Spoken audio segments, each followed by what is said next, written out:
Hello hello hello.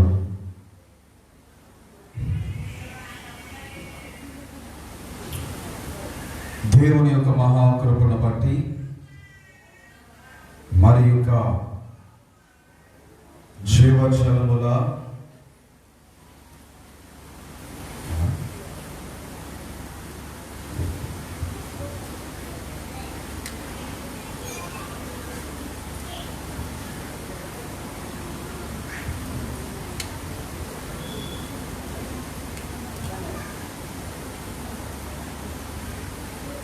జీవజలముల సన్నిధి స్వస్థశాలలోనికి దేవుడు మనలను ప్రవేశింపచేయడానికి ఆయన నడిపించిన విధానమును బట్టి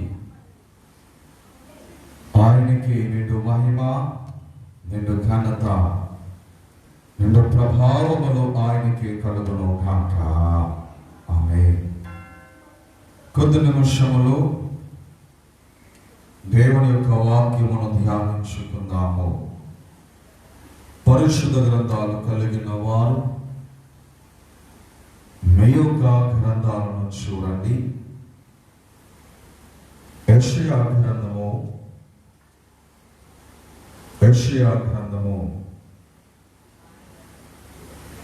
38వ అధ్యాయము మొదటి వచనాన్ని చదువుకుందాము. ఆ దినములలో హిజ్కియాకు మరణకరమైన రోగము కలుగగా ప్రవక్తయు ఆమోజు కుమారుడైన యెషయా అతని యొద్దకు వచ్చి, నీవు మరణము వచ్చున్నావు, బ్రతకవు, గనుక నీవు నీ ఇల్లు చక్కబెట్టుమని యెహోవా సెలవిచ్చుచున్నాడని చెప్పగా చాలండి. చిన్న ప్రార్థన. మహాపరిషుద్ధుడు అయిన మా దేవా, మీ ఘనమైన పాదములకు వందనాలు, స్తుతులు, స్తోత్రములు చెల్లించుకుంటున్నాము తండ్రి. ప్రారంభము నుండి ఇంతటి వరకు మీరు జరిగించిన ఈ కార్యక్రమాన్ని బట్టి మీకు వందనాలు చెల్లిస్తున్నాం. జరగబోయే కార్యక్రమములో మీరు ఉండి బహిరంగముగా మేము చెప్పిన ఆత్మీయముగా మీరు మాట్లాడమని జంకులు దేవదాసు గారిని మా మధ్యన మీరు ఉంచుమని, మా ఆత్మీయ తల్లిదండ్రులు చానయ్య గారిని, దైన నమ్మగారిని మా మధ్యన మీరు ఉంచి బలహీనపడిన మా శరీరములకు నీ వాక్య ఆహారముతో బలపరచుమని త్వరగా వచ్చుచున్న యేసుక్రీస్తు పరిశుద్ధ నామమున అడిగి వేడుకొనుచున్నాము తండ్రి. ఆమేన్. ప్రేమల దేవుని విశ్వాసులరా, దేవనామమున మీకు దీవెనలు, దైవాశీర్వాదములు మెండుగా కలుగును గాక. ఆమేన్. చదువుబడిన లేఖన భాగములో మనము చూసినట్లయితే పరిశుద్ధ గ్రంథములో దేవుడైన యెహోవా తండ్రిగా తన ప్రవక్త అయిన యెషయా గారి ద్వారా ఆయన పంపించిన సమాచారాన్ని మనము ధ్యానించుచున్నాము. పరిశుద్ధ గ్రంథములో, పాత నిబంధన గ్రంథములో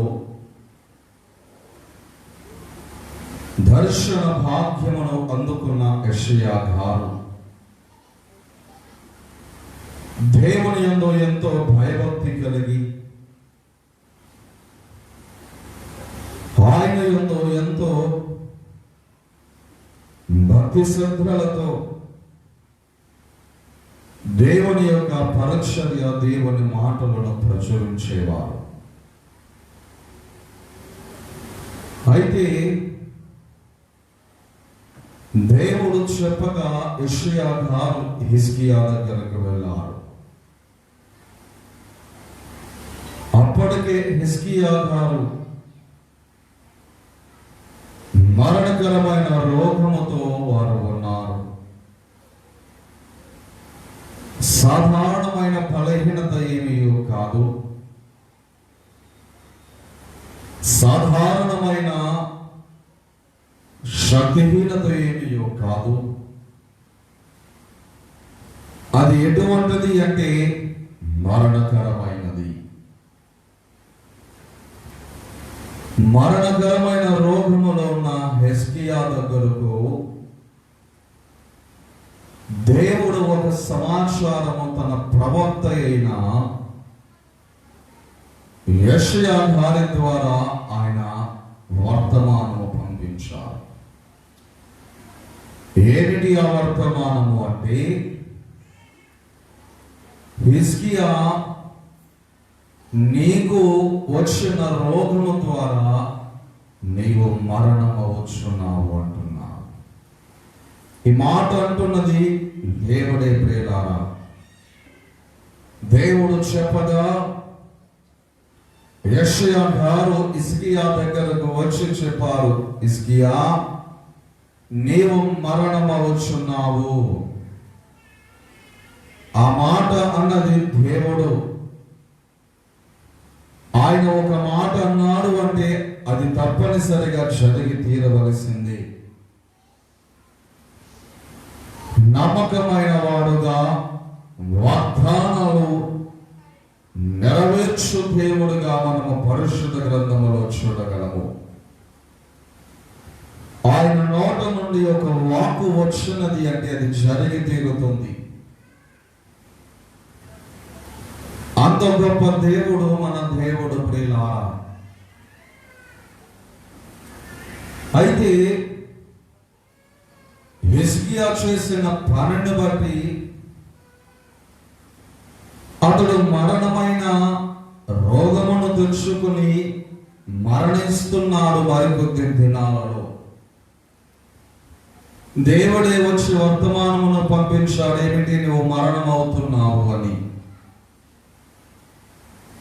ఆ ఒక్క మాట చెప్పి దేవుడు యెషయా ప్రవక్త ద్వారా పంపించలేదు.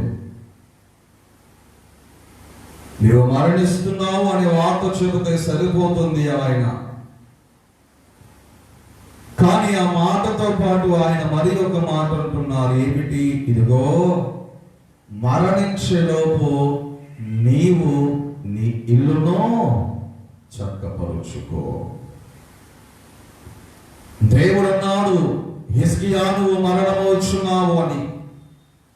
మరణమవుచున్నావు అన్న హిజ్కియాను మరణము మరికొద్ది రోజులలో వస్తుందన్నగా అతడు భూలోకమును విడిచి భూలోకపు దేహమును విడిస్తాడు అన్న సమయములో మరి ఒక మాట దేవుని దగ్గర నుంచి వినబడింది, ఏమిటి, నీ ఇల్లు చక్కపరుచుకో.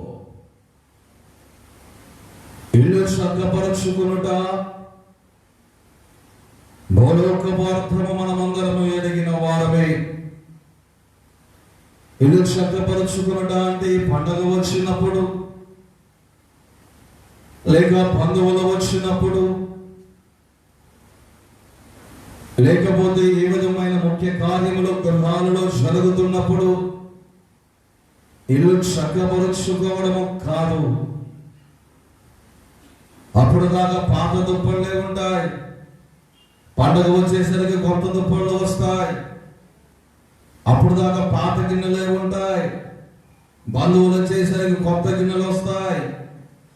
అప్పుడు దాకా ఇల్లు పాతదిగానే ఉంటుంది, పండుగ వచ్చేసరికి కొత్త ఇల్లుగా మారిపోతుంది. ఇల్లు చక్కపరుచుకో అంటున్నాడు దేవుడు. దానికి అర్థము మన గృహాన్ని, మన ఇల్లును శుభ్రపరుచుకునడం కాదు. హిజ్కియాతో దేవుడు అంటున్న మాట, ఇల్లు చక్క పెట్టుకో అనగా ఇల్లు హృదయానికి సాదృశ్యము ప్రియులారా. ఇప్పుడు దేవుడు హిజ్కియాతో అంటున్న మాట, నీవు మరణిస్తున్నావు హిజ్కియా, నీ హృదయము చక్క పెట్టుకో అంటున్నాడు దేవునికి స్తోత్ర. హల్లెలూయా. ఇల్లు హృదయమునకు సాదృశ్యము. బైబిల్ గ్రంథములో గృహము అనగా హృదయము. ఇప్పుడు హిజ్కియా గారిని దేవుడు యెషయా ప్రవక్త ద్వారా చెప్పిన మాట ఏమిటి అంటే, నీ హృదయమును చక్కబరుచుకు అంటున్నారు. అయితే ఎప్పుడైతే మాట చెప్పి వెళ్ళిపోయారో యెషయా ప్రవక్త, అతని హృదయాన్ని చక్కబెట్టుకున్నాడు హిజ్కియా. దేవుని దగ్గర ఉండి,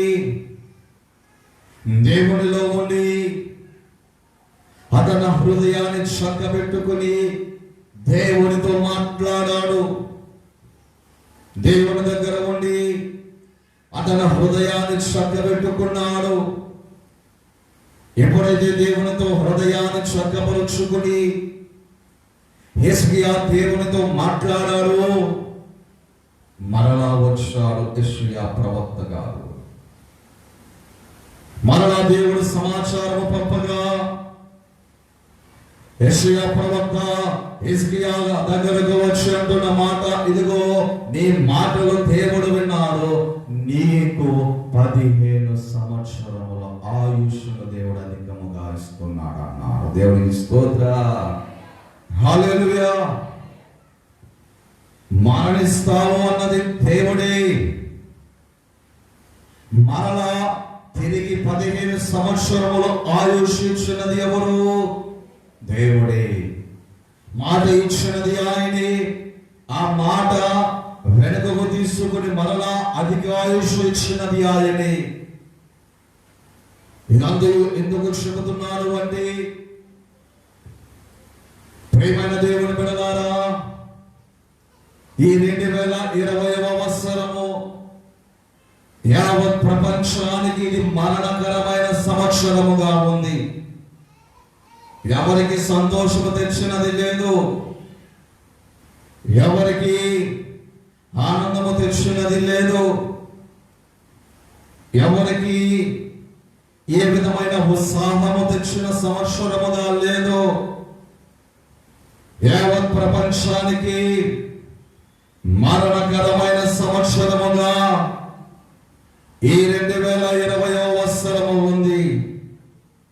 గనుక ఇప్పుడు ఆనాడు హిజ్కియాతో అన్న మాట ఇప్పుడు వాక్యము ద్వారా దేవుడు మనతో అంటున్నాడు, మీ ఇల్లు చక్క పెట్టుకొనము, మీ హృదయాలు చక్క పెట్టుకొనండి అంటున్నాడు. మరణకరమైన రోగము వచ్చినా, చనిపోతాడు అని హిజ్కియా తెలిసిన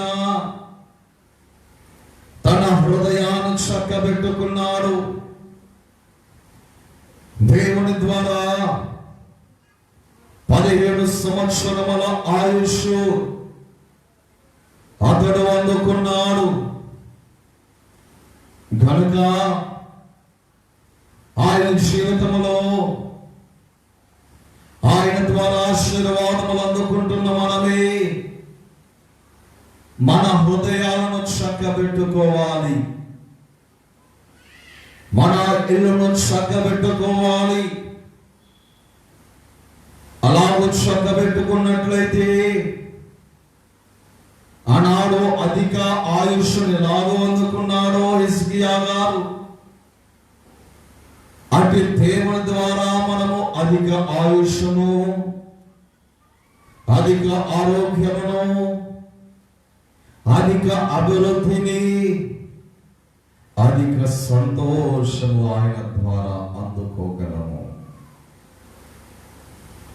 అయితే ఎలాగో మనము చక్కపరుచుకోవాలి. ఇల్లు చక్కపరుచుకోమంటే గంట సేపులో చక్కబడే ఇల్లు 10 నిమిషాల్లో కూడా చక్కబెట్టుకోగలము. ఎలాగో అప్పటికప్పుడు దులిపిన దులుపులు మంచం కిందకో, బీరువా కిందకో, దివాన్ పెట్టు కిందకో ఏదో మూలకు దోసేయడం, చూసిన వారికి కన్నుల విందుగా ముందు బాగా పరిశుభ్రముగా కనబడడం, అదొక ఎత్తు. మరి యొక్క పరిశుభ్రత అంటే కడగడము, ఊడ్చడము, పరిశుభ్రము చేయడము. ఎంత కడిగినా 10 నిమిషాల్లో చేసిన శుభ్రము గంట సేపు కడిగిన రాదు కొన్ని గృహాలలో.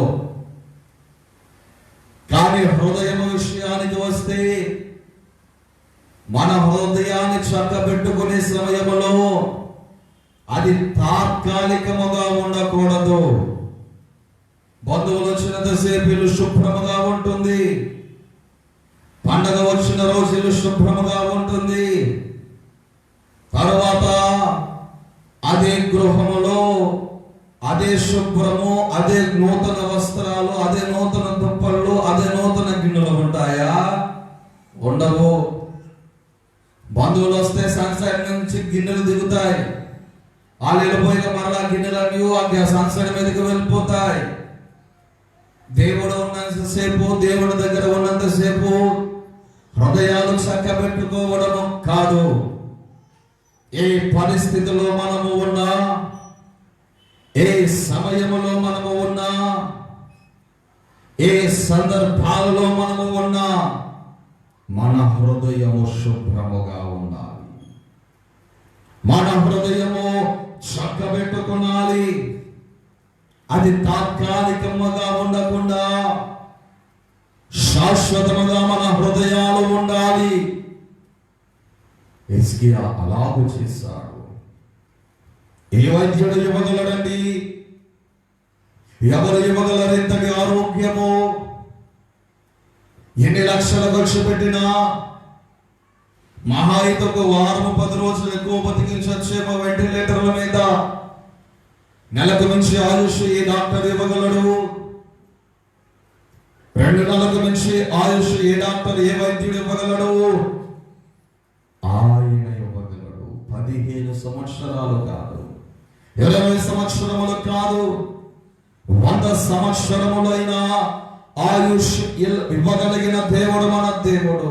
కానీ ఆయన దగ్గరే మన హృదయాన్ని చక్కబెట్టుకోవడం లేదు. లోకంలో ఒక సామెత ఉంది, డాక్టర్ల దగ్గర, లాయర్ల దగ్గర ఏది మనము దాయకూడదు. మనసులో ఏది ఉంటా, ఈ బలహీనత ఉంటే అది మొత్తము చూపిగా. అలాగే పరమ వైద్యుడైన దేవుని ఎదుట కూడా మన హృదయములో ఏదియో దాచిపెట్టుకోకూడదు. హృదయము శుభ్రముగా ఉండాలి. ఆయన దగ్గర హృదయము శుభ్రముగా లేదా ఆయన ఆశీర్వాదాలకు అర్హులము కాదు. దేవునికి స్తోత్రం, హల్లెలూయా. గనుక నీ ఇల్లు చక్కపరచుకో అంటున్న దేవుడు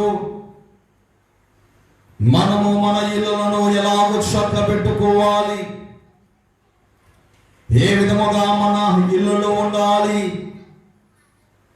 ఏ విధముగా మన హృదయాలు ఉండాలో పరిశుద్ధ గ్రంథము ద్వారా సమయము ఉన్నంత వరకు ధ్యానించుకుందాము.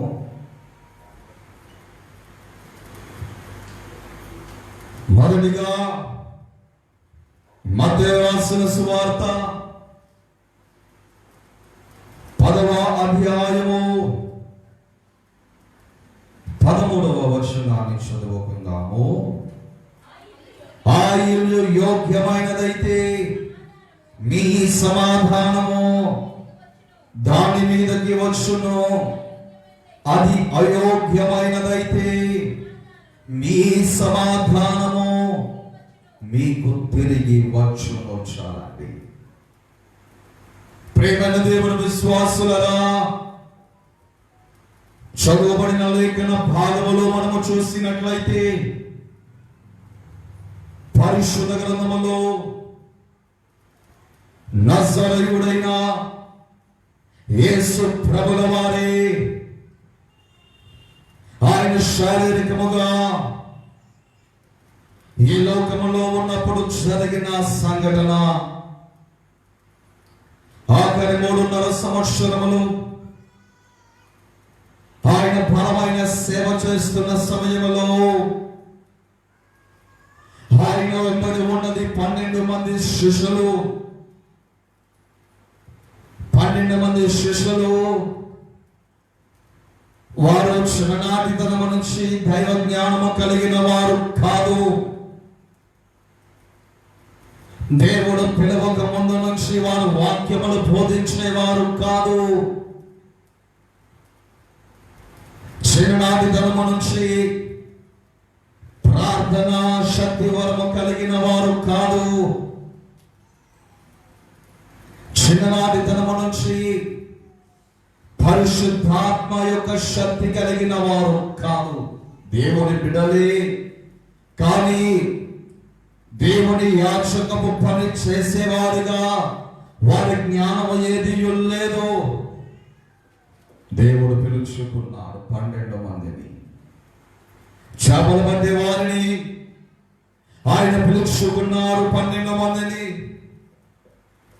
వారికి యాజకపు అధికారము అనగా, ఈనాడు అనేక మంది సేవకులు, దైవ సేవకులు, సేవకురాళ్ళు, పాస్టర్లు, రెవరెండ్లు ఎలాగ అభిషేకింపబడుతున్నారు అధికారులైన వారి ద్వారా, అలాగూ ఆనాడు యేసు ప్రభుల వారి ఆ 12 మందిని యాజకపు అధికారమును ఇచ్చి, ఆయన ప్రార్థనా శక్తిని వారికి ఇచ్చి, వారిని సేవ చేయుటకు వారికి ఒక సందేశమును ఆయన ఇస్తున్నారు. అయితే వారిని యాజకులుగా ఆయన అధికారమును ఇచ్చి అంటున్నారు ఏమిటి?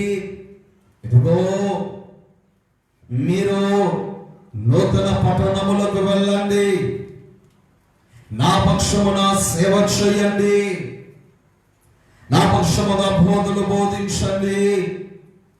అయితే నూతన ప్రదేశానికి వెళ్తున్న సమయంలో మీకే విధమైన అవసరతలు అవసరమైనా మీరు కూడా పట్టుకు వెళ్ళవలసిన అవసరం లేదు. ఏ ప్రదేశానికి మీరు వెళ్తున్నారు, ఏ పట్టణానికి మీరు వెళ్తున్నారు, అక్కడ ఒక మంచి గృహమును మీరు చూడండి, మంచివారైన గృహానికి మీరు వెళ్ళండి, ఆ గృహములో మీరు సేవ చేయు, సమయమంతయో అక్కడే ఉండండి అని ప్రభు అంటున్నాడు. రాదు అంటూ ఎప్పుడైతే ఆ గృహానికి మీరు వెళ్తారో ఆ గృహములో మీరు నీకు శుభము కలుగును గాక అని చెప్పండి అన్నాడు దేవుడు.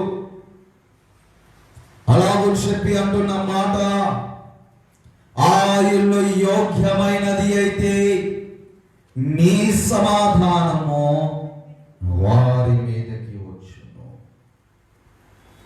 ఒకవేళ అది అయోగ్యమైన ఇల్లు అయితే వారికి సమాధానము రాదు అని అంటున్నాడు ప్రియులారా. గనుక దేవుని యొక్క సమాధానము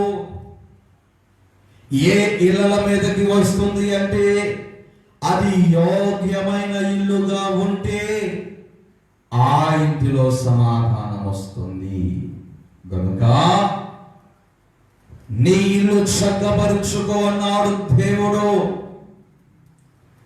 మన ఇల్లును చక్కపరుచుకోవాలి అంటే ఆ ఇల్లు ఎలాగూ ఉండాలి? మొదటిగా అది యోగ్యమైన ఇల్లుగా ఉండాలి ప్రియులారా. యోగ్యత కలిగిన ఇల్లుగా ఉండాలి, అయోగ్యత కలిగిన గృహముగా కాదు, అయోగ్యత కలిగిన ఇల్లుగా కాదు. యోగ్యమైన ఇల్లు అనగా యోగ్యమైన హృదయము మనము కలిగి ఉండాలి. యోగ్యమైన హృదయం మనలో లేదా?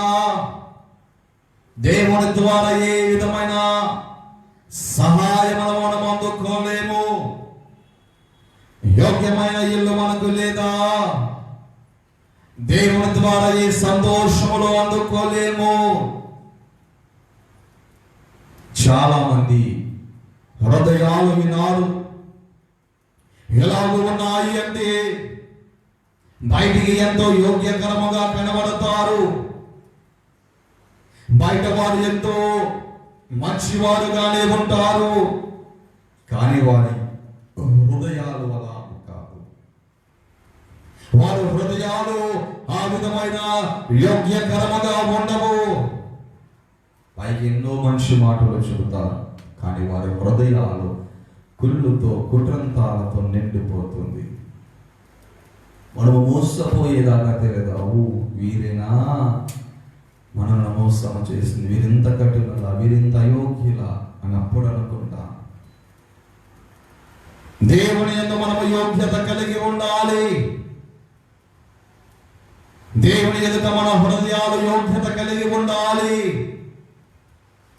దేవుని దగ్గర యోగ్యత కలిగి ఉండకపోతే ఆయన మనకు ఎలాగో సహాయం చేస్తాడండి?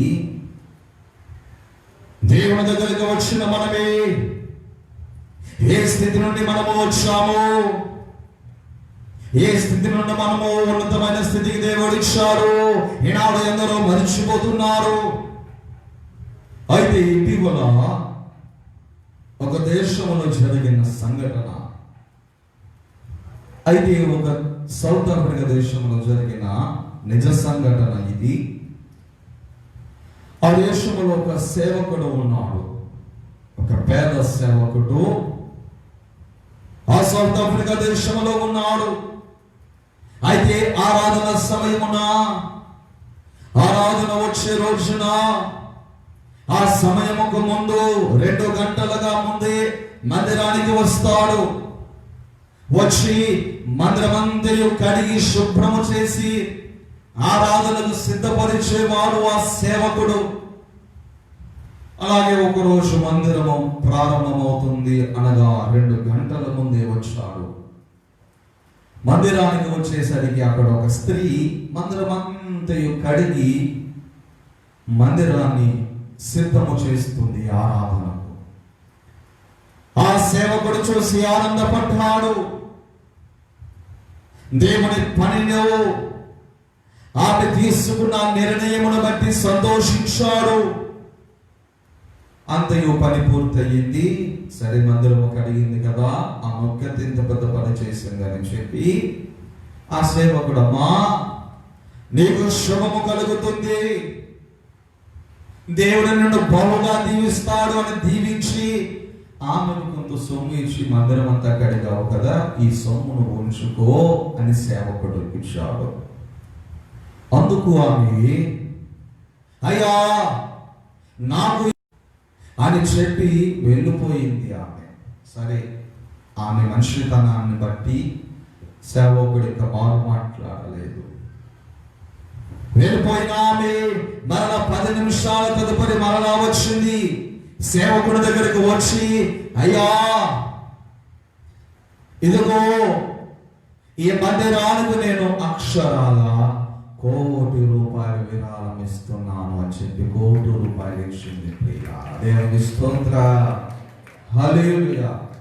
ఎంత ఇచ్చింది? 1,00,00,000 రూపాయలు. ఆశ్చర్యపోయాడు ఆ సేవకుడు. అదేమిటి, నువ్వు మందిరం శుభ్రం చేయడానికి వచ్చావు కదా, ఇప్పుడు దేవునికి ఇస్తున్నావు ఇంత 1,00,00,000 రూపాయల సొమ్ము అని ఆశ్చర్యపోయాడు.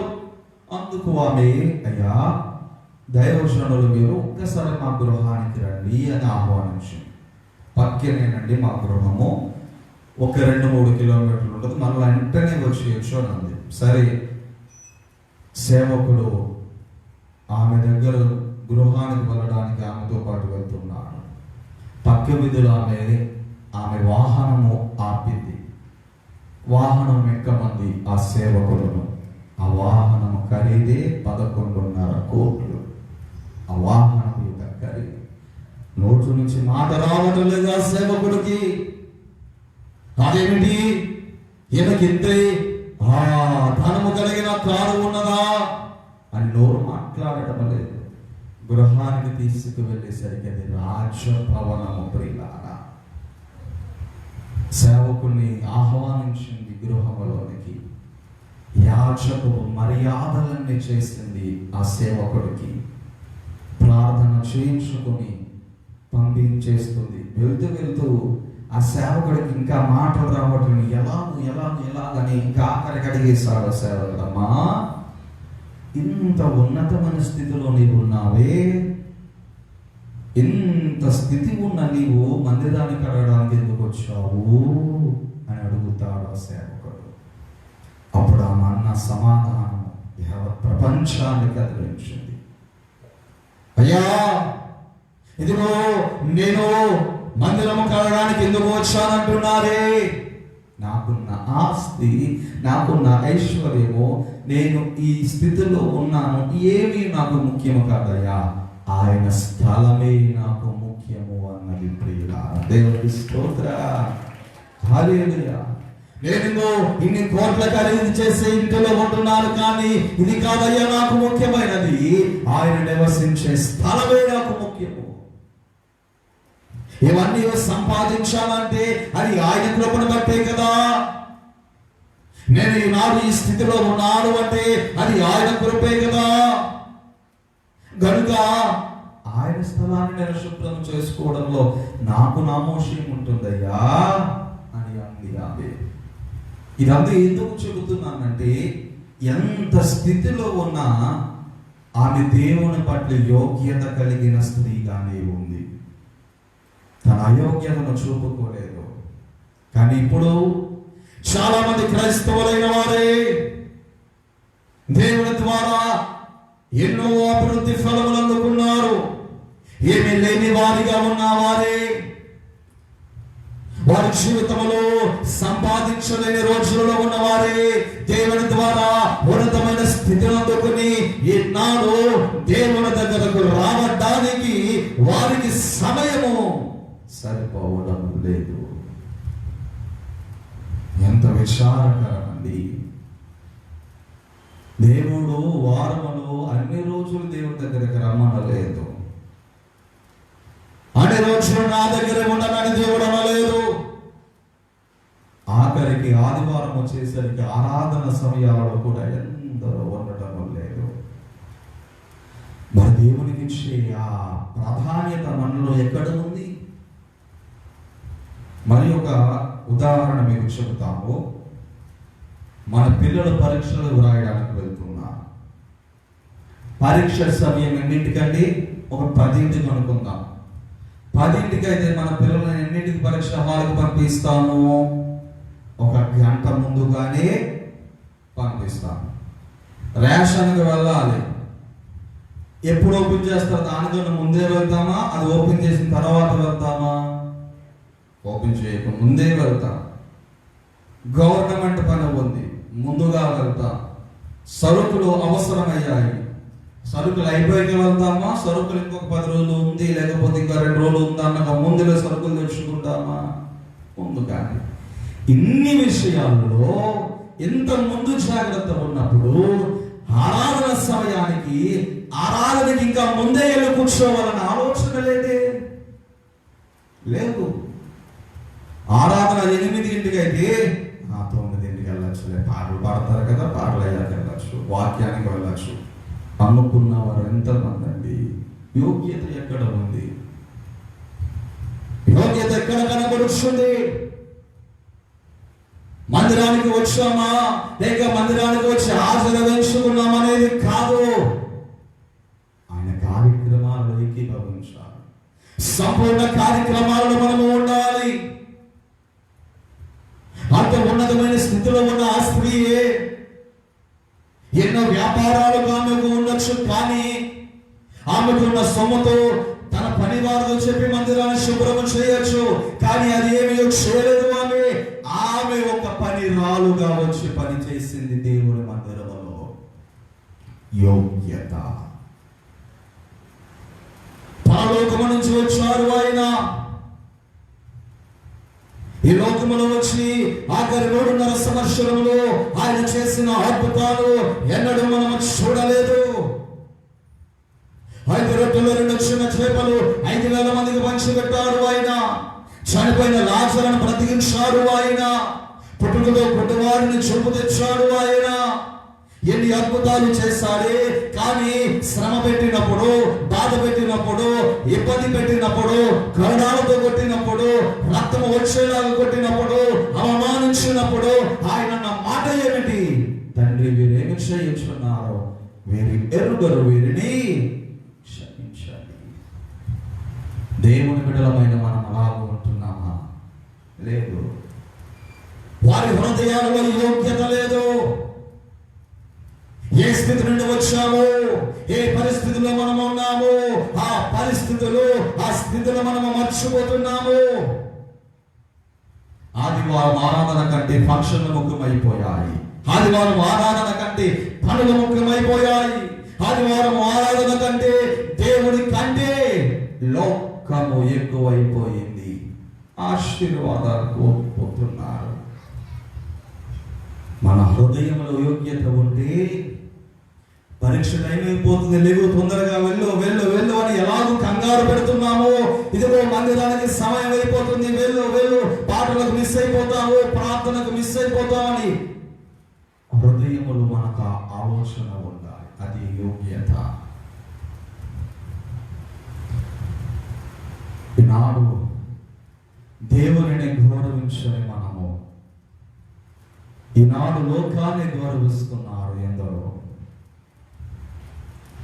ఏ స్థితి నుండి వచ్చామో, ఏ స్థితి నుండి తల్లిదండ్రులు మనల్ని పెంచారో, ఏ స్థితి నుండి దేవుడు మనల్ని ఆశీర్వదించారో, ఆ స్థితిని మర్చిపోయావా, నీకు భవిష్యత్తు ఉండదు. కనుక ఈ హృదయము యోగ్యతగా ఉంచుకోనండి, దేవుడు మీకు సమాధానమును ఇస్తాడు. ఏమండి, ఎవరైనా ఏ డాక్టర్ అయినా వచ్చి నువ్వు ఇంకెక్కువ రోజుల బద్దకు చనిపోతావంటే మనం సంతోషంగా ఉండగలమా? అలాంటిది దేవుడే వచ్చి అన్నాడు, హిజ్కియా నీవు మరణం అవుచున్నావు అన్నాడు. హిజ్కియా ఎంత ఆందోళన కలిగి, ఎంత భయముతో, ఎంత వేదనతో హిజ్కియా ఉండవచ్చు. ఆ సమయంలో హిజ్కియా తన హృదయాన్ని యోగ్యకరముగా ఉంచాడు. అందుకే 12 సంవత్సరాల అధిక ఆయుష్ను అందుకున్నాడు ప్రియులారా.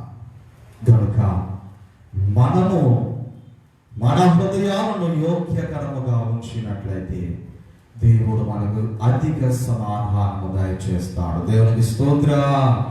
హల్లెలూయా. హృదయం అనేది తలుపునోద యేసునాథుందో, హృదయం అనేది తలుపునోద యేసునాథుందో,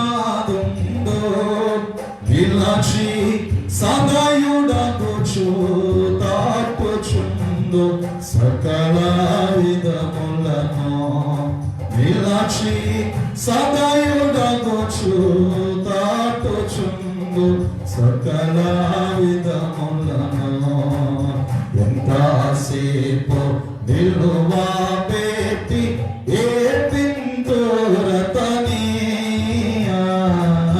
ఎంతసేపు నిలువా పెట్టి నాతా ఎంతో దయచే విలచుచున్న ఇప్పుడు మిమ్మలను, నాతా ఎంతో దయచే విలచుచున్న ఇప్పుడు మిమ్మలను, హృదయమనేది తలుపు నాత యేసునాథుందో, హృదయమనేది తలుపు నాత యేసునాథుందో, నిలచి సభయుడగుచు తాటుచుండు సకల విధములను, నిలచి సదయుడగుచు తాటుచుండు సకల విధములను. దేవుని స్తోత్రం. హల్లెలూయా. ఇప్పుడు పడుకున్న వారు మాత్రమే చెప్పండి, దేవునికి స్తోత్రం. అబ్బా, అంతమంది దొరుకుతున్నారైతే మాట కూడా వినడం లేదు. పాట పాడుతున్నారు కదా, ఎవరికి కనబడదు కదా అని మాస్కులు బాగానే, మాస్కులు ముక్కు దాకా కవర్ చేసుకోవడం మానేసుకోవాలి, కానీ కళ్ళు కూడా కవర్ చేసేసుకుంటున్నారు, నిద్ర కూడా తెలియకూడదని. దేవుని వాక్యము చాలా ప్రాముఖ్యము. మీ ఇల్లు చక్కపరచుగా అంటున్నాడు దేవుడు. ఇల్లు హృదయానికి సాదృశ్యము. ఎటువంటిది ఇల్లుగా అది ఉండాలి అంటే మొదటిది యోగ్యకరమైన ఇల్లు. మన హృదయాలు యోగ్యముగా ఉంటే దేవుడు మనకు అధిక సమాధానం ఇస్తాడు. ఇక రెండవదిగా చూద్దాము. రెండవదిగా ఎటువంటి ఇల్లుగా అది ఉండాలో లూకా రాసిన సువార్త 15వ అధ్యాయము 8వ వచనాన్ని చదువుదాము. ఏ స్త్రీకైనను 10 వెండి నాణములుండగా వాటిలో ఒక నాణెము పోగొట్టుకుంటే ఆమె దీపము వెలిగించి ఇల్లు ఊడ్చి అది దొరుకు వరకు జాగ్రత్తగా ఉంది కదా. అది దొరికినప్పుడు తన చెలికత్తలను పొరుగు వారిని పిలిచి నాతో కూడా సంతోషించుడి, నేను పోగొట్టుకొని నాణెము దొరికినదని వారితో చెప్పను కదా. చాలండి ప్రేమైన దేవుని విశ్వాసులరా, చదవబడిన లేఖన భాగములో మనము చూసినట్లయితే పరిశుద్ధ గ్రంథములో నజరేయుడైన యేసు ప్రభుల వారే ఆయన ఒక రోజున ఒకరి మధ్య కూర్చున్నప్పుడు జరిగిన సంఘటన, ఆఖరి 3.5 సంవత్సరములో సేవ చేస్తున్నప్పుడు, అద్భుతాలు చేస్తున్నప్పుడు, తండ్రి యొక్క పనిని విరామము లేకుండా చేస్తున్న సమయంలో ఆయన వెంబడి ప్రజలైన వారు ఏ ప్రాంతానికి వెళితే ఆ ప్రాంతానికి తండోపతండాలుగా వచ్చేవారు. అందరికీ దేవుని వాక్యాలు వినాలి అంటే ఆ శక్తి, ప్రభువు యొక్క కార్యాలు చూడాలి అని ఎంతో ఆసక్తి. కానీ ఓర్వలేని వారు కూడా ఉన్నారు. యేసు ప్రభుల వారికి వ్యతిరేకులు కూడా ఉన్నారు. ఆ సమయాలలో నా ప్రియ సంగమా, వారే దేవుని ఎలాగో హతమార్చాలా, ఈయన ఉంటే మన దగ్గరికి ఎవరు రారు, ఈయన ఉంటే మన దగ్గరికి ఎవరికి వచ్చి ప్రార్థన చేయించుకోరు అని పన్నాగములు పన్ని ఎలాగైనా ఆయన చెరసాలలో పెట్టాలి, ఎలాగైనా ఆయనను హతమార్చాలి, ఎలాగైనా ఆయనను ఈ లోకములో లేకుండా చేయాలి అని అనుకున్నారు. ఆయన జన్మించింది సాధారణ మానవుని వలె. అయితే అక్కడ ఉన్న వారందరూ, వ్యతిరేకులుగా ఉన్న వారందరూ ఆయన సాధారణ మానవుడే కదా, సాధారణ మానవుడు ఎక్కడో ఒక తెలియక చిన్న తప్పైనా చేస్తాడు, ఆ తప్పును మనము పట్టుకొని ఆయన చెరసాలలో వేస్తాము అనుకున్నాం. అవకాశాల కోసం చూస్తున్నా, ప్రభు ఎప్పుడు దొరుకుతాడా ఎప్పుడు దొరుకుతాడా ఎప్పుడు దొరుకుతాడా అని. అయితే ఒక రోజున మన యేసు ప్రభుల వారే ఒక రోజున కొంతమంది సుంకరి పాపుల మధ్య కూర్చొని భోజనము చేస్తున్నారు. సుంకరి పాపుల మధ్య దొరికింది అవకాశం అనుకున్నారు వ్యతిరేకులు. ఇదిగో ఈయన పాపుల మధ్య భోజనం చేస్తున్నారు, ఇతడు పాపియే, ఇతడు సుంకరి పాపుల మధ్య భోజనం చేస్తున్నాడు, కూర్చున్నాడు, ఇతను పాపములు చేయవారే అని వారు ప్రభువు అన్నారు. ఆ సమయంలో ప్రభువు చెబుతున్న ఉదాహరణ ఇది పిల్లగా. ఏమిటి అంటే, అయ్యా ఒక స్త్రీ ఉందండి, ఆమెకు ఒక 10 నాణాలు ఉన్నాయి. మన భాషలో చెప్పుకుందాం. ఆ ఉదాహరణ, ఒక స్త్రీకి ఒక 10,000 ఉన్నాయి అనుకోండి. ఆ 10,000 గృహంలో ఉన్నప్పుడు ఆ 10,000 ఒక 1,000 కనబడకుండా పోయింది. అంటే ఒక నాణము కనబడకుండా పోయింది. అయితే ఒక నాణము కనబడకుండా పోయింది కదా, మిగతా 9 నాణాలు ఉన్నాయని వారు అలాగ సరిపెట్టుకోరు. మగవారైతే అలా సరిపెట్టుకుంటారు. నా పోతే 20 రూపాయలే కదా, 9,000 ఉన్నాయని అనుకుంటారు. కానీ ఆడవారు అటువంటి వారు కాదు. అమ్మా, మీ దగ్గర నుంచి 1 రూపాయి లాక్కోవాలంటే కొండలు దిగి రావాలి, కొండలు కరిగించాలి. 1 రూపాయి మీ దగ్గర నుంచి మీరు ఇవ్వగలరా? 1 రూపాయి మీరు రూపాయి పోనివ్వరు. ఆ దేవుని కూడా అర్థమైపోయినట్టు ఉంది. అందుకే అంటున్నారు, ఆ 10 నాణాలలో 1 నాణం పోతే 9 నాణాలు పక్కకు పెట్టేసింది ఆమె. ఇల్లంతా ఊడ్చేసింది ఆమె ఆ 1 నాణం కోసం. ఊడ్చేసింది. ఇల్లంతా ఊడ్చేశాక ఆ పోయిన 1 నాణం దొరికింది. అయితే 1 నాణం దొరికింది కదా, ఇప్పుడు 10 నాణాలు ఉన్నాయి. అంటే 10,000 ఉన్నట్టు. 10,000 ఉన్నాయి, సరిపోయిందని ఆనందపడటమే కాదు, మరొక్కరి ఆనందపడరు. పక్కన వాళ్ళందరూ పిలిచేస్తారు, ఇదిగో నాకు దొరికేసింది, నా నాన్న నాకు దొరికేసింది, నా నాన్న నాకు దొరికేసింది, నా 10,000 నాకు వచ్చేసి అని ఎదటి వారిని పుల్లు చేయడానికి ఆ మాట అంటారు అర్థం కాదు. నాకే ఉన్నాయని చెప్పడానికి ఆ మాట అంటారు అర్థం కాదు. ఇప్పుడు ఎవరిది నీకు బాగా తెలుసు అనుకోండి మాట, ఎవరిదైనా పట్టు చీర బాగుందనుకోండి, ఆ పట్టు చీర ఖరీదు ఎలాగో మీకు తెలియాలంటే మీరు అడగవలసిన అవసరం లేదు. వారి దగ్గరకు వచ్చి ఆ చీర బాగుందన్నా, ఎంత అనుకుంటున్నావు, 15,000 ఎట్టుకున్నారు. అది 10,000 అయినా 2,000 అయినా 15,000 ఎట్టుకున్నారు అంటారు. మీరు అడగకుండానే సమాధానాలు మీ దగ్గర నుంచి వచ్చేస్తారు. మేము అడగకుండానే మీరు చెప్పేస్తారు సమాధానాలు. అలాగే ఆ 1 నాణం దొరికినందుకు ఆ స్త్రీ ఎంత ఆనందంతో పక్కన వాళ్ళందరూ పిలిచి దొరికేసిందని ఆనందపడింది. అందుకు ప్రభు అంటున్నారు, ఆమె ఎలాగూ ఆనందపడిందో, పోయిన వస్తువు దొరికిన తర్వాత ఆమె ఎంత సంతోషపడిందో, నేను ఈ పాపుల మధ్య భోజనం చేస్తున్నాను కదయ్యా, నన్ను చూసి ఎవరో ఒకరు ఈ పాపులలో ఒక్కళ్ళన్న మారు మనసు పొందుతారు, వారిని చూసి నేను నా పరలోకములో దూతల మధ్య అలాగూ సంతోషిస్తాను అన్నాడు. దేవునికి స్తోత్రం, హల్లెలూయా. 1 నాణెం పోతే అది తిరిగి వచ్చినప్పుడు ఎలాగో ఆ స్త్రీ సంతోషపడుతుందో, ఏ పాపల మధ్య కూర్చున్న నేను ఎవరొకరు మారు మనసు పొందుతారేమో చూసి వారిని చూసి నేను అలాగూ సంతోషపడతాను, అందుకని నేను వీరి మధ్య కూర్చున్నాను అని ప్రభువు అంటారు.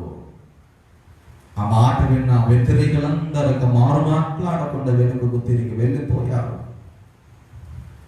కనుక నీ ఇల్లు చక్కపరుచుకుంటున్న దేవుడు ఆ ఇల్లు ఎలాగో చక్కపరిచినదిగా ఉండాలి అంటే, రెండవదిగా అది ఊడ్చిన ఇల్లుగా ఉండాలి ప్రియులారా. మొదటిది యోగ్యమైన ఇల్లు, యోగ్యమైన హృదయముగా మనము ఉండాలి. రెండవది ఊడ్చిన ఇల్లు అనగా మారు మనసు పొందిన హృదయాలుగా మన హృదయములో ఉండాలి. అది ఇల్లు చక్కపరుచుకుంట. మారు మనస్సు పొందాలి. ఈనాడు దేవుని బిడ్డలుగా ఉన్న మనమే మారు మనస్సు పొందడం లేదు. పైకి దేవుడా నాకు సహాయం చేయమంటున్నారు, కానీ లోపల వారి హృదయాలు మారు మనస్సు లేవు. పైన కన్నీటి ప్రార్థన, లోపల మారు మనస్సు లేదు. బయట ఉపవాసము, లోపల మారు మనస్సు లేదు. బయటికి దైవ జ్ఞానము, లోపల మారు మనస్సు లేదు. పైకి దేవుని బిడ్డలే, లోపల మారు మనస్సు లేదు. దేవుడే సహాయాలు చేస్తాడండి. మారు మనస్సు నీకు లేకపోతే దేవుడి సహాయాలు ఎలాగూ అందుకోగలవు? మారు మనస్సు. ప్రతి నూతన సంవత్సరానికి మనము మారు మనస్సు పొందుతాం. డిసెంబర్ 31 దాకా ఉంటే జనవరి 1వ తారీఖున మనము మారు మనస్సు పొందుతాం. ఈ సంవత్సరం నుంచి నేను ఎలా ఉంటాను అని మారు మనసు. కానీ ఎంతవరకు ఉండగలమండి మనము? మాట్లాడే మాటల మీదనే మారు మనస్సు ఉండదు, ఇంకా దేవుడి దగ్గర ఎలాగో మారు మనస్సు ఉంటారు. నేను ఒక యథార్థ సంఘటన, జరిగిన సంఘటన, యథార్థత కూడా కాదు, జరిగిన సంఘటన చెబుతున్నా. ఒక స్త్రీ సంతానము లేదు అని ముదనూరు పాఠశాలకు వారాలు వచ్చింది. దగ్గర 9 సంవత్సరాల సంతానం లేదు, శాలకు వారాలు వచ్చింది. ముదనూరు పాడు స్వస్థతశాలకు తండ్రి గారు చాదయ్య గారు ప్రార్థించగా దేవుడు ఆమెకి సంతానం ఇచ్చాడు. బాబు కావాలి అని బాబు ఇచ్చాడు. తర్వాత పాప కావాలని దేవుడు పాపనిచ్చాడు. అంత బాగానే ఉంది. బంధువులు తిడుతున్నారు, స్నేహితులు తిడుతున్నారు, చుట్టూ ఉన్నవారు తిడుతున్నారు అని దేవుడి ద్వారా సహాయం అందుకొని అన్ని సంవత్సరములు ఎన్నో మందులు వాడిన సంతానం రాని ఆవిడికి బాబు వచ్చిన తర్వాత దేవుని విడిచిపెట్టేసింది. ఆమె ఆ బిడ్డలో ఒక కుమారుడు చనిపోయాడు. దేవుని దగ్గర మారు మనసు పొందిన నీవు దేవుని విడిచిపెట్టిన తదుపరి మరలా నీవు కష్టాలు అనుభవిస్తావు. దేవుడు నీకు సహాయం చేశాడు, దేవుడు నీకు మేలు చేశాడు, నీవు మారు మనసు కలిగి ఉన్నావు. మరలా లోకము వైపు ఎందుకు తిరుగుతున్నావు? వారు చూస్తున్నారు, వీరు చూస్తున్నారు, బంధువులు తిరుగుతున్నారు. ఏమంటే బంధువులు మనం పోషిస్తారా? స్నేహితులు మనం పోషిస్తారా? పక్కన ఉన్న వారు మనం పోషిస్తారా? ఒక్క వారం రోజు మనం పోషించమని చాలు. వాళ్ళు ఒక్కరోజు ఉప్పు పంపమంటేనే ఎవరు వారు అలాంటి వారం రోజులు పోషించగలరా? 100 మాటలు కదా, 1,00,000 మాటలు చెప్పొచ్చు వారు. కానీ దేవుడు మాటల ద్వారా చెప్పాడు, ఆయన సహాయాల ద్వారా నిరూపిస్తాడు. మాటలు చెప్పేవారు కాదు మన దేవుడు, సహాయములు చేయవాడు మన దేవుడు. అటువంటి దేవుని ఎదుట మన హృదయాలు మారు మనస్సు కలిగి ఉండాలి. మారు మనస్సు లేనిది మనం ఏమీ చేయలేదు. ఇక 3వదిగా చూసినట్లయితే సమయం అయిపోయింది. 3వదిగా అపోస్తుల కార్యములో 12వ అధ్యాయము 12వ వచనాన్ని చదువుదాం. ఇట్లు ఆలోచించుకుని అతడు మార్కు అను మారు పేరు గల యోహాను తల్లి అయిన మరియ ఇంటికి వచ్చెను. అక్కడ అనేకులు కూడి ప్రార్థన చేయుచుండెను. ప్రేమైన దేవుని విశ్వాసులరా, చదువబడిన లేఖన భాగములో మనము చూసినట్లయితే పేతురు గారు ఆయన జీవితంలో జరిగిన సంఘటన మనము చూడగలము. దేవుడు ఆరోహణమై పునరుత్థానపు దేహముతో ఆయన ఎగిరి వెళ్ళిపోయిన తదుపరి ఆయన సేవ, ఆయన పరిచర్యలో, ఆయన బోధలు మమ్మనముగా చేయవారు పేతురు గారు. అయితే యేసు ప్రభుల వారు మరణించారు. యేసు ప్రభుల వారు అనబడే వారు ఇంకా లేరు అని హేరోదు రాజు అక్కడ ఉన్న యాజకులను హతము చేయడం ప్రారంభించాడు. యాజకులైన వారిని దేవుని పక్షముగా, నజరేయుడైన యేసు పక్షముగా ఉన్నవారిని హతము చేస్తున్నాడు. పేతురును కూడా అలాగూ హతము చేయాలని ఎన్నో ప్రయత్నించారు. కానీ పేతురు ముమ్మరముగా ముందుకు వెనుకడుగు వేయకుండా వెళ్ళిపోతున్నాడు. ఆఖరికి పేతురు దొరికేశాడు. సైనికులైన వారు పేతురుని చెరసాలలో పెట్టారు. చెరసాలలో పెట్టిన సమయము రాత్రి కాలము కాబట్టి ఏ సమయంలో హతమార్చలేము కాబట్టి మరుసటి రోజు హతము చేయాలి అనుకున్నారు పేతురును. అప్పటికి పేతురు ఎన్నో ఆత్మలు రక్షించాడు. వారందరూ ఎప్పుడైతే పేతురు పట్టింపబడ్డారో ఆ సమయం నుండి వారందరూ వారి గృహాలలో ఉండి పేతురు కొరకు వారు ప్రార్థనలు చేస్తూనే ఉన్నారు. పేతురు కోసము ప్రార్థన చేస్తున్నారు. చెరసాలలో పేతురు ఉన్నాడు. చెరసాలలోనికి వచ్చింది దూత. పేతురును లేవనెత్తుకొని చెరసాలలో నుండి బయటకు విడిపించుకొచ్చి బంధకముల నుండి విడిపించుకొచ్చి పేతురును గ్రామంలోనికి తీసుకువచ్చింది. అయితే పేతురు ఇవన్నీ కళను అనుకుంటున్నాడు, అంతే, నిజము కాదనుకుంటాడు. నిజం అనుకోవడం లేదు పేతురు.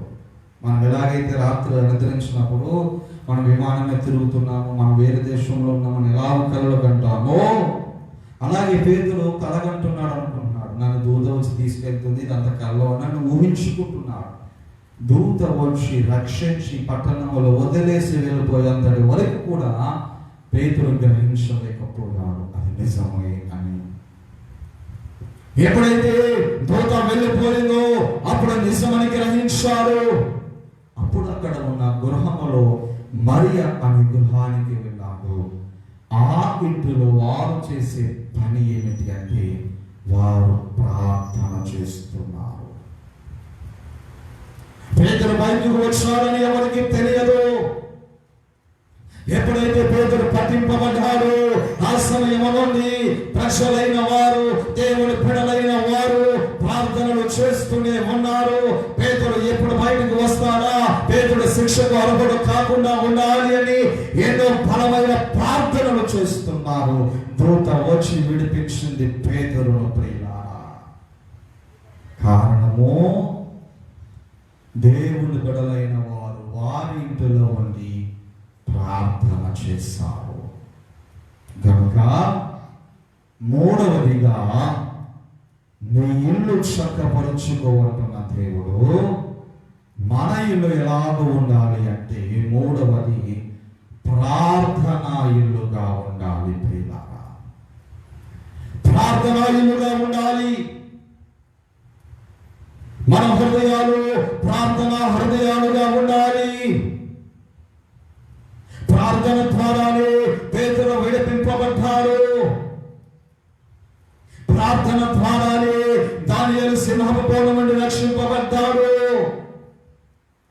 ప్రార్థన ద్వారానే షడ్రకు మేషకు అబేద్నెగోలు అగ్నిగుండంలో కాలిపోకుండా ఉన్నారు.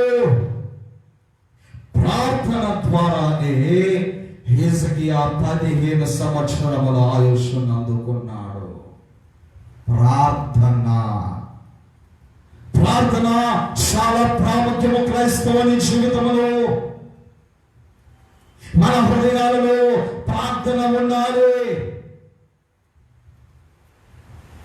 దేవదాసయ్య గారు ఉన్నారు, బహుగా ప్రార్థన చేయండి, మీ మధ్యలో ఉన్న కీడులు, మీ గృహంలో ఉన్న కీడులు తొలగించుకోండి అన్నారు.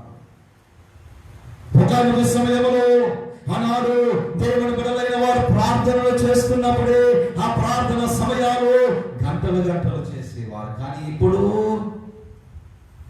ప్రార్థన అంటే 5 నిమిషాలు 10 నిమిషాలు. మీ అందరికి ఒక ప్రశ్న వేస్తున్నానండి, మీరు మీ గృహాలలో ఎంతమంది ప్రార్థనలు చేసుకుంటారు? ఒక్కసారి చేతులు పెడతాము. నేను గృహంలో ప్రార్థన చేసుకుంటానండి. దేవునికి స్తోత్ర. చేతులు దించేయండి. అయితే మీరు ప్రార్థన చేసుకుంటున్నప్పుడు ప్రార్థనకి ఒక సమయాన్ని మీరు కేటాయిస్తున్నారు. ఎంత సమయం నేను ప్రార్థన చేసుకోవాలనుకుంటున్నారు, ఆ సమయంలో ఏ ఇబ్బంది మీకు వచ్చిన ప్రార్థనను మాత్రము ఆపివేయకూడదు. ఏ ఇబ్బంది అంటే మీకు ఏ ఇబ్బందులు రావు. కోయిలమ్మ అనే ఇబ్బంది, కార్తీక దీపం అనే ఇబ్బంది, బిగ్ బాస్ అనే ఇబ్బంది, లేకపోతే క్రికెట్ అనే ఇబ్బంది, లేకపోతే ఏ ఉంటాయి కదా మీ సీరియల్. ఒక సీరియల్ కాదు, మధ్యాహ్నం 12 గంటలకు ప్రారంభిస్తాడు, అర్ధరాత్రి 10:30 సీరియల్ ఎత్తనే ఉంటారు. చాలా మంది సీరియల్ వచ్చారు 5 నిమిషాలు ప్రార్థన చేసుకుని వెళ్ళిపోవడం అనుకున్నవారు లేరా? ఏమవుతుందో ఇప్పుడు వాళ్ళిద్దరు కార్తీక దేవన్ వాళ్ళిద్దరు కలుగుతారా లేదో? ఓ సీరియల్ అయిపోయింది, కోయిలమ్మ అనే సీరియల్. ఇంకా ఉన్నాయి కొత్తగా సీరియల్ ఉన్నాయి. మరి అదేంటో అర్థం కాదు. ప్రార్థనను పక్కకు పెట్టి, దేవుని పక్కకు పెట్టి, దేవుని కార్యక్రమాలు పక్కకు పెట్టి క్రికెట్ మ్యాచ్ని చూడాలేమిటో, బిగ్ బాస్ చూడాలేమిటో, ఆడవిడ ఎలిమినేషన్ అవుతుంది. మనకి ఎందుకండి? మనము దేవుని దగ్గర నుంచి ఎలిమినేట్ అవ్వకుండా చూసుకోవాలి. దేవుని దగ్గర నుంచి మన వరుసలో మనము తప్పుపోకుండా చూసుకోవాలి. వారి ఆనందము, వారి సంతోషము అందరూ రోజులే, కానీ దేవుని దగ్గర మన సంతోషము, జీవిత కాలము అది మర్చిపోతున్నారు అందరూ. వారిని చూసి ఓటేస్తే మిమ్మల్ని చూసి దేవదూతలు ఓటేయాలి. వారిని చూసి ప్రజలు ఓటేస్తుంటే మిమ్మల్ని చూసి ఇదిగో ఫలానా కుమార్తె ఫలానా కుమారుడు దేవుని దూతలు దేవుడి దగ్గర చెప్పాలి. అది మనకు కావాల్సినది. కానీ అది దూరం, అది పక్కకు పెడుతున్నారు. ప్రార్థనను పక్కకు పెడుతున్నారు. దేవుడి దగ్గర ఎలాగ ఉండగలరు? హిజ్కియా మరణం వచ్చున్నాడు, కానీ హిజ్కియా దేవుని దగ్గరికి వెళ్ళి ప్రార్థన చేస్తాడు. ప్రార్థన విన్న దేవుడే 15 సంవత్సరాలు అధికం ఆయుషించాడు. దేవుడు అన్నాడు మరణిస్తావు అని, కానీ మళ్ళా దేవుడు అంటున్నాడు 15 సంవత్సరాలు అధికముగా బతుకుతావు అని. మన జీవితంలో మనకు ఎదురైన శ్రమలు ప్రార్థన ద్వారా అరికట్టచ్చు. ప్రార్థనకు అంత శక్తి ఉంది. నజరేయుడైన యేసు ప్రభుల వారు ఈ లోకానికి వచ్చి ఆయన ఏ అద్భుత క్రియలు చేయాలి అన్నా ముందుగా ఆకాశం వైపు తండ్రి వైపు చూసి ప్రార్థించేవారు. ఆ తదుపరి అద్భుతాలు చేసేవారు. మోషే ఏ కార్యములు జరిగించాలి అన్న ఇశ్రాయేలీయుల ప్రజల మధ్య దేవుని వైపు చూసేవాడు, ప్రార్థన చేసేవాడు. ప్రార్థన చాలా ప్రాముఖ్యము. వాక్యము కన్నా, పాటల కన్నా, ఉపవాసముల కన్నా, అన్నిటిల కన్నా ప్రాముఖ్యమైనది ప్రార్థన.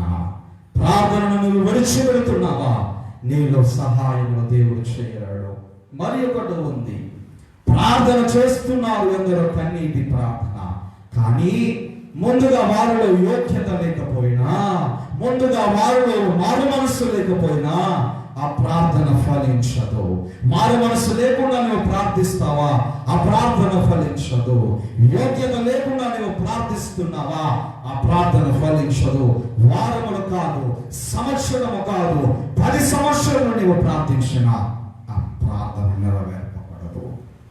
ఎందుకనగా మారు మనస్సు పొందాలి, యోగ్యత మన హృదయాలలో ఉండాలి. ఇలాగూ ఉంటే దేవుడు మనకు అధిక ఆయుష్, అధిక ఆరోగ్యము, అధిక బలము, అధిక రాబడి, అధిక ఉన్నత స్థితి దేవుడు మనెల్లరకు దయచేసి ఆయన రాకడ రాజ్యములో ఆయుధపడదము గాక. ఆమేన్.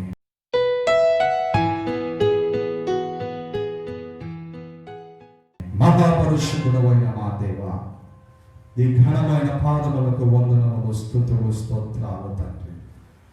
నాయన, మీరే ఆనాడు హిజ్కియా గారి ద్వారా నీ ఇల్లు చక్కబెట్టుకున్నాము.